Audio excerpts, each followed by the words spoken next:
Aliens attack with world-shattering sound waves, but human tech is too primitive to break. The asteroid field designated as Kepler 442b7 stretched endlessly before the mining vessel Prospector, its crystalline formations catching and refracting the distant stars' light into prismatic rainbows that danced across the ship's reinforced viewports. Dr. Linda Zhang pressed her palm against the cool metal bulkhead, watching the spectacular display with the practiced eye of someone who had spent 15 years studying crystal lattice structures. Yet something about these formations struck her as fundamentally different from anything she'd encountered in her career. "Beautiful, isn't it?" Carlos Mendez's voice carried the slight accent of his Martian upbringing as he joined her at the observation deck. The chief engineer's weathered hands bore the calluses of someone who had spent decades coaxing life from stubborn machinery, but his eyes held the same wonder that had drawn him to the outer rim mining operations. "Beautiful, yes," Linda replied, her voice carrying an undertone of scientific curiosity that Carlos had learned to recognize. "But also impossible. These crystal matrices are exhibiting growth patterns that shouldn't exist in zero-gravity environments. The symmetry is too perfect, too intentional." The Prospector hummed around them with the steady rhythm of manufactured precision steel girders welded by human hands, circuits soldered by patient technicians, and engines that had been assembled piece by piece in the orbital shipyards of Europa. Every component bore the hallmarks of human engineering: redundant systems, modular design, and the kind of robust construction that prioritized function over elegance. Captain Morrison's voice crackled through the ship's intercom system, interrupting their contemplation. "All hands to stations. We're beginning extraction operations in 30 minutes. Zhang, I need you in the geology lab. Mendez, prep the mining drones." Linda took one last look at the crystal formations before making her way through the ship's narrow corridors. The Prospector wasn't built for comfort. Every square meter had been optimized for functionality, with exposed conduits and maintenance panels that could be accessed quickly during the long months between port calls. It was a testament to human pragmatism, a philosophy that valued reliability over beauty. The geology lab buzzed with activity as Linda calibrated the spectral analysis equipment. The initial scans had revealed crystal compositions unlike anything in the standard mineralogy databases, complex silicon-carbon hybrid structures that seemed to pulse with their own internal energy. Through the lab's small viewport, she watched the mining drones deploy from the Prospector's cargo bay, their mechanical arms extending toward the nearest cluster of crystals. "Composition analysis coming through now," reported Technician Williams from his station. "These aren't standard quartz formations, Doc. The molecular structure is showing some kind of, I don't know how to describe it. It's like they're alive." Linda frowned as the data streamed across her screens. The crystals exhibited properties that challenged everything she knew about mineralogy. Their lattice structures weren't just complex, they were adaptive, shifting and reorganizing in response to external stimuli. "Run a full biochemical scan," she ordered. "I want to know if we're looking at some kind of silicon-based organism." The mining operation proceeded with mechanical efficiency. The drone's plasma cutters sliced through the crystal formations with surgical precision, loading the harvested material into containment pods that would be processed in the ship's refineries. Each successful extraction was logged in the ship's databases, adding to the cargo manifest that would determine the expedition's profitability. But deep within the asteroid field, something stirred in response to the harvest. Resonance King Quartzum felt the deaths of the younglings like physical wounds, each severed connection sending waves of anguish through the crystalline network that bound his people together. The humans' crude cutting tools had torn through nursery clusters that had taken centuries to mature, destroying not just individual lives, but entire generational memories encoded in the crystal matrices. The Crys'talline had observed the approach of the metal vessel with curiosity rather than alarm. In their experience, All advanced civilizations grew their technology from living crystal, creating harmonious networks that could be influenced through resonance manipulation. They had assumed these newcomers would recognize the sacred nature of the nursery fields and approach with appropriate reverence. Instead, the metal builders had begun harvesting the younglings like common minerals. Quartzum's form, a towering spire of living crystal that pulsed with internal light, resonated with the fury of his people. The harmonic frequencies that served as their language carried undertones of grief and rage that rippled through the asteroid field, awakening defensive systems that had lain dormant for millennia. "The metal builders do not understand," sang the voice of Harmony Keeper Amethystia, her crystalline form smaller but no less luminous than the Resonance King's. "They treat our children as dead stone. We must make them comprehend the magnitude of their transgression." "They will comprehend," Quartzum replied, his harmonic voice carrying the weight of absolute authority. "We will demonstrate the power of true resonance. Their crystal-grown technology will shatter before our song, and they will learn to respect the sacred nature of our kind." The Crys'talline had never encountered manufactured technology before. In their understanding of the universe, all advanced civilizations followed the same evolutionary path, from simple tool use to crystal cultivation, eventually achieving the harmony between organic thought and crystalline structure that defined true technological mastery. The concept of metal and plastic construction was as foreign to them as their resonance-based communication was to humanity. The attack began as a low harmonic hum that seemed to emanate from the asteroid field itself. Linda looked up from her analysis screens as the sound penetrated the ship's hull, a frequency so deep it seemed to resonate in her bones. Around the geology lab, sensitive instruments began to fluctuate, their readings shifting in response to the mysterious vibration. "What the hell is that?" Carlos's voice came through the comm system, tight with concern. "I'm reading harmonic interference across all systems, but the source is external." The hum intensified, building to a crescendo that made the ship's metal framework sing in sympathy. Through the viewport, Linda watched in amazement as the crystal formations throughout the asteroid field began to glow with increasing intensity, their internal light pulsing in perfect synchronization with the mysterious sound. Then the real attack began. The resonance weapon struck like a focused earthquake, its harmonic frequencies designed to shatter the molecular bonds of crystal-based technology. Quartzum had calculated the precise frequencies needed to disrupt the silicon matrices he assumed formed the core of the humans' technological systems.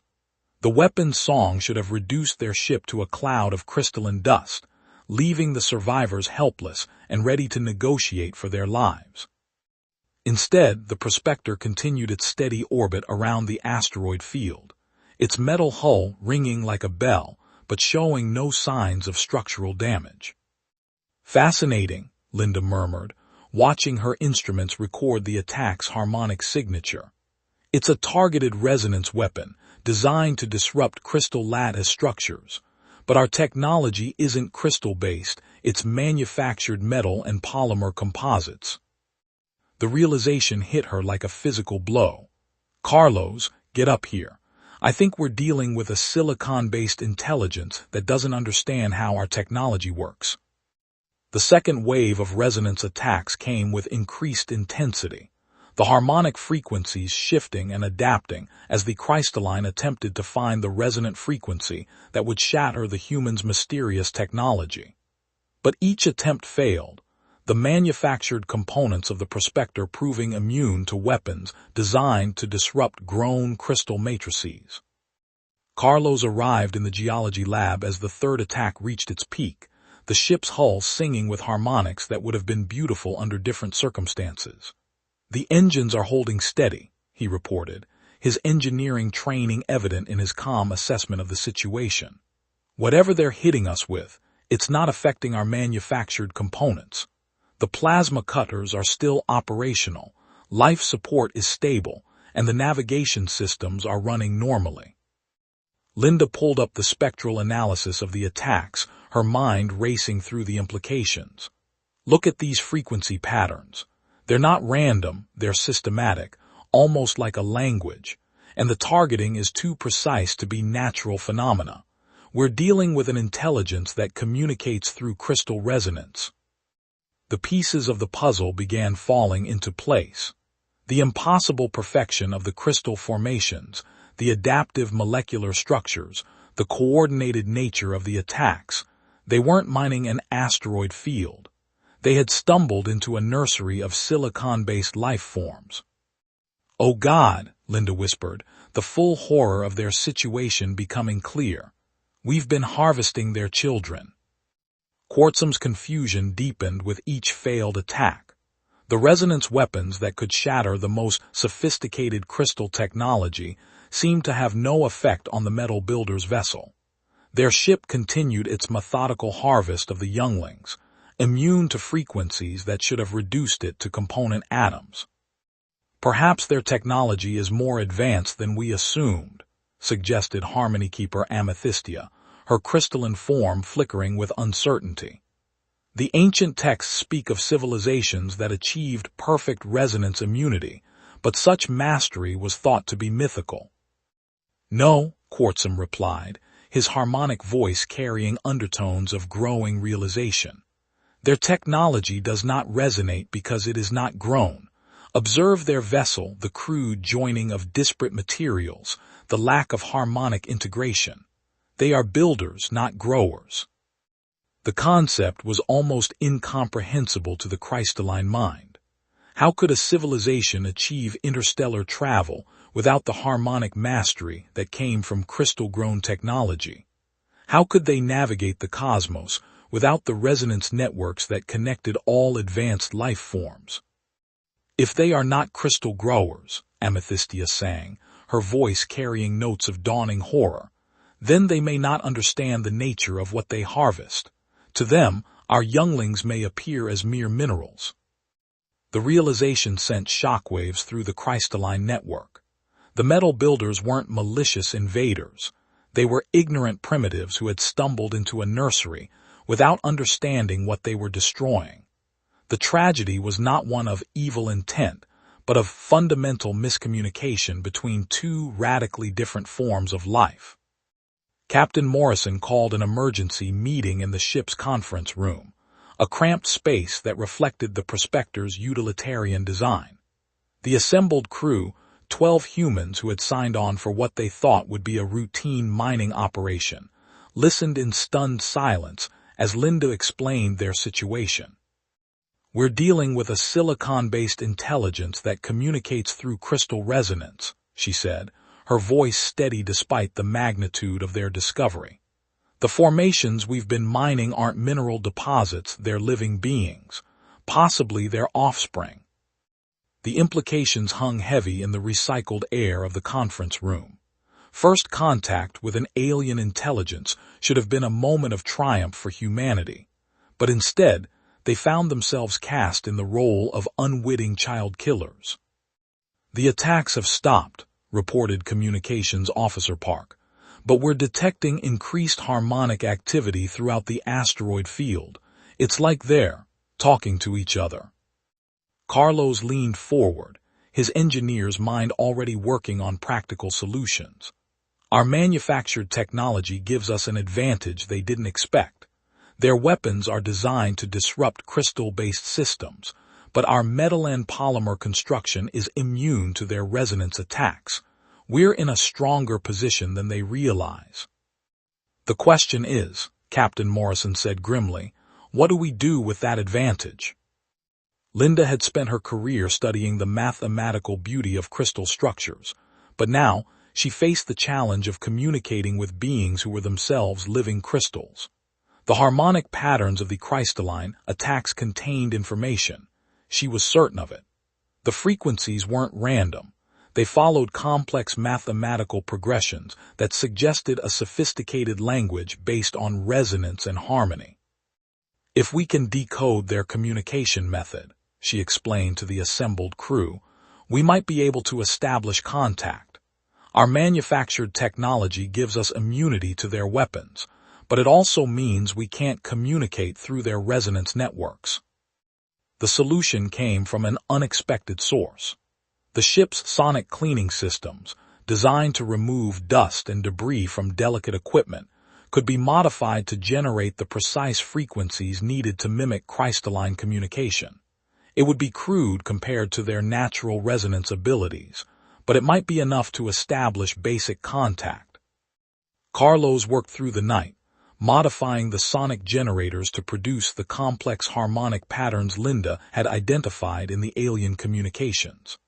The process required precise calibration. Too much power and they might damage the delicate crystal beings. Too little and their message wouldn't be received. "It's ready," Carlos announced as the ship's chronometer marked the beginning of the next duty cycle. "We can generate basic harmonic patterns, but I can't guarantee how they'll interpret our attempts at communication." Linda took a deep breath, her finger hovering over the activation control. First contact with an alien intelligence, the moment that would define humanity's place in the cosmos. "Begin transmission," she ordered. The first human attempt at crystal song was crude and discordant, like a child's first attempt at playing a musical instrument. But to Quartzum and his people, it represented something unprecedented, a non-crystalline intelligence attempting to communicate through harmonic resonance. The message was simple, transmitted through mathematical progressions that transcended language barriers. Linda had encoded basic concepts, numbers, geometric shapes, and simple equations, into harmonic frequencies that the Crys'talline could interpret. It was humanity's way of saying, "We are intelligent. We wish to communicate." Quartzum's response came as a complex symphony of harmonics that made the ship's hull ring like a cathedral bell. The message was layered with meaning that Linda could only partially decode, but the basic intent was clear: acknowledgement, curiosity, and a cautious willingness to establish dialogue. "They're responding," Linda reported, her voice filled with wonder. "The harmonic patterns are incredibly complex, but I can identify basic mathematical concepts. They're trying to establish a common framework for communication." The exchange continued for hours, each side gradually building a vocabulary of shared concepts. The Crys'talline learned that the metal builders were not crystal growers, that their technology was assembled rather than grown, and that their harvest of the younglings had been born of ignorance rather than malice. In return, the humans began to understand the true nature of the beings they had encountered. The Crys'talline were not just silicon-based life forms.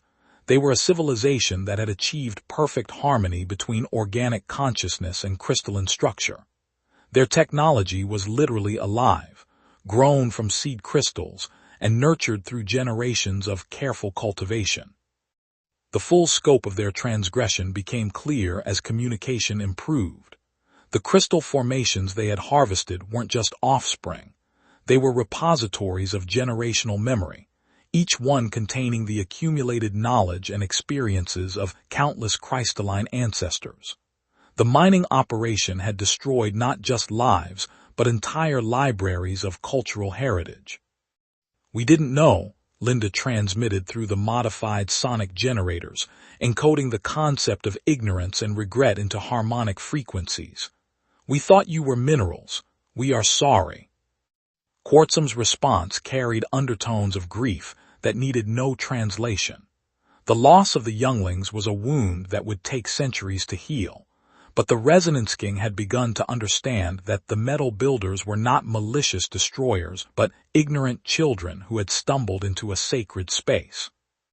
"Your sorrow is heard," came the translated response, "but the younglings cannot be restored. What recompense can metal builders offer for lives that took centuries to grow?" The question hung in the air like a challenge. How could humanity possibly compensate for the destruction of irreplaceable life forms? What could they offer to beings whose technology was literally alive? The answer came from Carlos, his engineer's pragmatism cutting through the philosophical complexity of the situation. "We can offer protection," he suggested. Our manufactured technology is immune to their resonance weapons, but it might also be immune to other forms of crystal-based interference. We could serve as guardians, protecting their nurseries from threats they can't defend against. The negotiation that followed was unlike anything in human diplomatic history.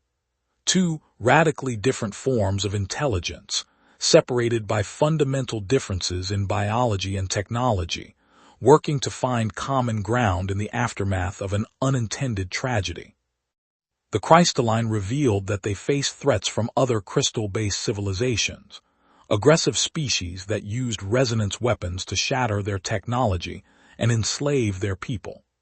The metal builders' immunity to such attacks made them potentially valuable allies, protectors who could stand against enemies that the Crys'talline could not resist. "We propose an exchange," Quartzum sang, his harmonic voice carrying the weight of careful consideration. "Your people will serve as guardians of our sacred spaces, protecting our younglings from those who would harvest them. In return, we will share the knowledge of crystal cultivation, teaching you to grow technology that lives and thinks." The offer was staggering in its implications. The Crys'talline were proposing to share the secrets of living technology, advances that could revolutionize human civilization. But the price was equally significant. Humanity would become protectors of an alien species, committed to defending beings they barely understood. Captain Morrison made the decision that would define humanity's future among the stars. "We accept," he transmitted through the harmonic communicators. "We will guard your younglings as we would guard our own children." The formal alliance between humanity and the Crys'talline was sealed with a ceremony that combined human pragmatism with crystalline harmony. The Prospector's crew worked alongside Crys'talline engineers to establish the first joint monitoring station, a hybrid facility that combined manufactured human technology with grown crystal systems. Linda found herself at the center of the cultural exchange, her expertise in crystallography making her the natural liaison between the two species. She learned to read the harmonic languages of the Crys'talline while teaching them to understand the modular logic of human engineering. "Your technology is so rigid," observed Harmony Keeper Amethystia during one of their sessions. "Each component serves a single function, connected to others through crude physical interfaces. How do you achieve the flexibility needed for complex operations?" "Through redundancy and modularity," Linda explained, gesturing to a disassembled communication device. "If one component fails, others can take over its function. If we need new capabilities, we can add new modules. It's not as elegant as your grown systems, but it's reliable and adaptable." The exchange of knowledge flowed in both directions. The Crys'talline learned to appreciate the robust simplicity of manufactured technology, while the humans began to understand the sophisticated harmony of living crystal systems. Each species brought unique strengths to the alliance: human durability and adaptability, complementing Crys'talline elegance and integration. News of the alliance spread through human space like wildfire, carried by the Prospector's regular communications with Earth. The discovery of intelligent alien life was momentous enough, but the revelation that humanity's manufactured technology provided unique advantages in interstellar relations changed everything. The Terran Colonial Authority dispatched a full diplomatic mission to formalize the alliance, while the Crys'talline began preparing their people for contact with a species that built rather than grew their tools. The cultural exchange promised to benefit both civilizations, but it also raised profound questions about humanity's place in a galaxy populated by crystal-based intelligences. Dr. Linda Zhang found herself appointed as the first human ambassador to the Crystalline Resonance Collective, a position that required her to master not just the technical aspects of crystal communication, but the subtle harmonics of diplomatic protocol. Her background in crystallography, combined with her role in establishing first contact, made her uniquely qualified for the position. Carlos Mendez became the chief architect of the Joint Defense Systems, designing hybrid installations that combined human manufacturing techniques with crystalline crystal cultivation. His work would become the foundation for a new form of technology that merged the best aspects of both civilizations.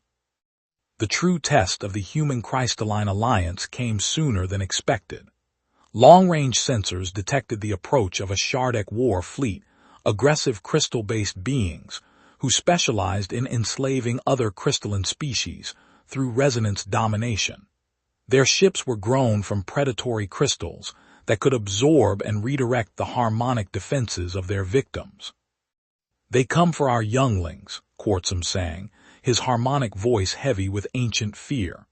"The Shardik consume crystal life to fuel their own growth. Our defenses cannot stand against their resonance weapons." But the Shardik had never encountered manufactured technology before. Their weapons, like those of the Crys'talline, were designed to disrupt crystal-based systems. The hybrid defense stations that Carlos had designed proved immune to their attacks, creating protective zones where the Crys'talline younglings could grow safely. The battle that followed was unlike anything in recorded history. Shardik crystal ships, their predatory forms pulsing with absorbed energy, found themselves unable to penetrate the defensive fields generated by human-manufactured systems. Their resonance weapons, capable of shattering the most sophisticated crystal technology, had no effect on the steel-end polymer constructions that protected the nursery fields. "Impossible," transmitted the Shardik warsinger, its harmonic voice distorted by rage and confusion. "All advanced technology is crystal-grown. How do these primitives resist our songs of destruction?" The answer came in the form of human plasma cannons and missile systems, weapons that operated on principles completely foreign to crystal-based warfare. The Shardik fleet, accustomed to battles fought through harmonic manipulation, found themselves outgunned by adversaries who fought with manufactured projectiles and directed energy. The defeat of the Shardik fleet marked a turning point in galactic politics. For the first time in recorded history, a crystal-based aggressor had been decisively defeated by beings who operated outside the traditional frameworks of resonance warfare. The victory sent shockwaves through the crystalline civilizations of the galaxy, forcing them to reconsider their assumptions about technological development. "You have shown us a new path," Quartzum sang to Linda during the victory celebration, his harmonic voice carrying undertones of profound respect. "We thought all intelligence must follow the same evolutionary pattern, from simple tools to crystal cultivation to harmonic mastery. But you have achieved interstellar civilization through a completely different route." The implications were staggering. If humanity could achieve such technological sophistication through manufacturing rather than cultivation, what other forms of intelligence might exist in the galaxy? How many civilizations had been overlooked or dismissed because they didn't fit the expected patterns of crystal-based development?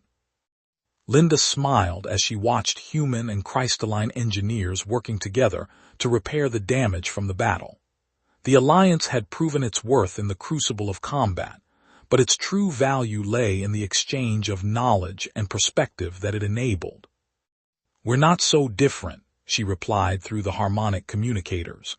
"We both seek to understand the universe around us, to protect our young, and to build something greater than ourselves. The methods may differ, but the goals are the same." The success of the human-crystalline alliance opened new possibilities for both species. Joint exploration missions began mapping the galaxy's crystal-based civilizations, identifying potential allies and threats, while establishing the foundations for a broader interstellar community. The hybrid technology developed through their cooperation proved revolutionary. Crystal-grown systems provided the elegance and integration that human technology lacked, while manufactured components offered the durability and modularity that crystalline systems couldn't match. The combination created tools and weapons that surpassed anything either species could have achieved alone. Dr. Linda Zhang established the first Institute for Crystalline Studies on the joint colony of Harmony Station, a facility that combined human research methods with crystalline cultivation techniques. Her work in decoding the mathematical principles underlying crystal growth led to breakthroughs in materials science that would benefit both civilizations for generations to come. Engineer Carlos Mendez founded the Hybrid Systems Development Corporation, a joint venture that specialized in creating technology that merged manufactured and grown components. His designs became the standard for interstellar defense systems, protecting dozens of crystal-based civilizations from aggressive neighbors. Resonance King Quartzum became the first crystalline ambassador to human space, his towering crystal form a familiar sight in the corridors of the Terran Colonial Authority headquarters. His efforts to bridge the gap between crystalline and manufactured civilizations earned him recognition as one of the galaxy's foremost diplomats. The story of the Prospector and its crew became legend in both human and crystalline cultures. What began as a tragic misunderstanding, the accidental harvest of alien offspring, had evolved into one of the galaxy's most successful interspecies alliances. The lesson was clear. Even the most fundamental differences between civilizations could be overcome through patience, understanding, and mutual respect. The alliance also demonstrated humanity's unique position in the galactic community. While most advanced civilizations had followed similar evolutionary paths, developing crystal-based technology and harmonic communication, humanity had achieved comparable sophistication through completely different means. This divergent development made humans valuable allies and mediators, capable of bridging gaps between civilizations that might otherwise remain forever separate. The hybrid defense network established by the Alliance became a model for interstellar cooperation, protecting dozens of vulnerable civilizations from aggressive neighbors. The success of these joint ventures led to the formation of the Galactic Harmony Council, an organization dedicated to fostering understanding between different forms of intelligence. As Linda Zhang stood on the observation deck of Harmony Station, watching human and crystalline children play together in the station's central garden, she reflected on the journey that had brought them to this point. The tragedy of the harvested younglings could never be undone, but it had led to something greater, a partnership that enriched both civilizations and opened new possibilities for the future. The universe was vast and filled with wonders beyond imagination, but the greatest wonder of all was the capacity for different forms of life to find common ground, to learn from each other, and to build something beautiful together. In the end, that was the true legacy of First Contact, not the technology or the treaties, but the understanding that intelligence came in many forms, and that diversity was the galaxy's greatest strength. The stars beckoned with infinite possibilities, and humanity was no longer alone in answering their call. Thank you for listening. If you enjoyed this story, consider subscribing for more journeys. Share your thoughts in the comments and stay tuned for the next adventure.